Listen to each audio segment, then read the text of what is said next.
उदय जी का हृदय से धन्यवाद कि जन सुराज बनाने में पिछले 2-2.5 बरस के मेरे संघर्ष में हजारों साथियों का सहयोग रहा है, लेकिन उसमें एक बहुत बड़े साथी, बहुत बड़े मेरे बड़े भाई जो रहे हैं, उदय जी का उनका साथ रहा है। आज विधिवत तौर पर, औपचारिक तौर पर ये परिवार का हिस्सा बन रहे हैं, तो स्वाभाविक है, उम्र में भी बड़े हैं, अनुभव में भी बड़े हैं, तो इनको सब लोगों ने मिलकर जन सुराज की जो 150 सदस्यीय कोर कमेटी है, उसमें बहुमत से नहीं, सब ने मिलकर एक साथ तय किया कि उदय जी ही इस पार्टी के नेशनल अध्यक्ष, राष्ट्रीय अध्यक्ष, पहले राष्ट्रीय अध्यक्ष होंगे।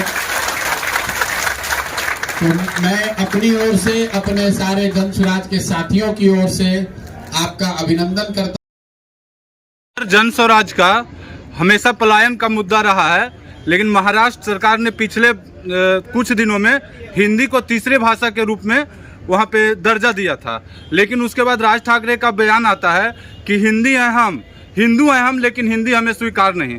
उसके बाद उनके राज ठाकरे के गुंडे महाराष्ट्र में जो भी वहाँ मजदूर वर्ग के लोग हैं उनको पीटते हैं। आखिर सियासत के लिए कब तक मजदूरों को पीटा जाएगा?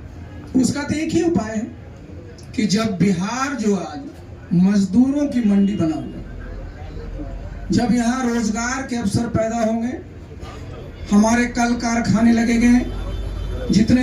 नमस्कार, आप देख रहे हैं जन विचार एक्सप्रेस कमल नयन के साथ। बिहार विधानसभा चुनाव जैसे जैसे नज़दीक आ रहा है, राजनीतिक दल सक्रिय होते जा रहे हैं। आज पीके यानी प्रशांत किशोर जन स्वराज का लगातार दूसरा प्रेस वार्ता था। आपने कल देखे थे कि आरसीपी सिंह ने अपनी आशा पार्टी का विलय जन स्वराज के साथ किए थे, और आज जन स्वराज के लिए बहुत बड़ा दिन था, चूँकि जन स्वराज अभी तक अपनी राष्ट्रीय अध्यक्ष को नहीं दे पाए थे। कार्यकारी अध्यक्ष लगातार, जब से जन स्वराज पार्टी 2 अक्टूबर से बनी थी, तब से लगातार मनोज भारती जी थे। लेकिन आज प्रशांत किशोर जी ने उसकी घोषणा की है। उन्होंने कहा कि आज उदय सिंह उर्फ पप्पू सिंह जन स्वराज का राष्ट्रीय अध्यक्ष बने हैं। हम पहले ये जानते हैं कि उदय सिंह और पप्पू सिंह हैं कौन।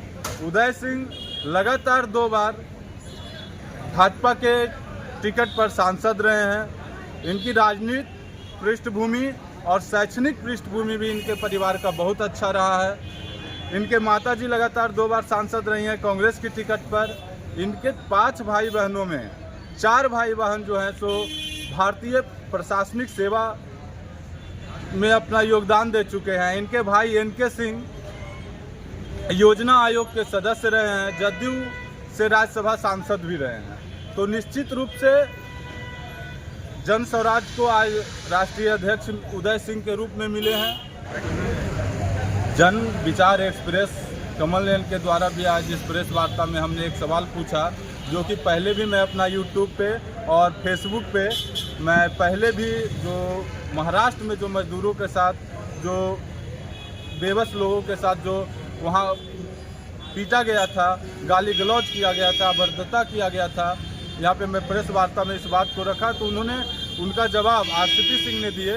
उन्होंने उनके द्वारा कहा गया कि इसी की बदलाव की यात्रा है हमारी, यही बदलाव के लिए तो हम लोग संघर्ष कर रहे हैं। जब यहाँ कल कारखाने लगेंगे, यहाँ कंपनियाँ लगेगी, तो यहाँ के लोगों को खुद रोजगार मिलेगा, तो मजदूरी के लिए बाहर क्यों जाएंगे।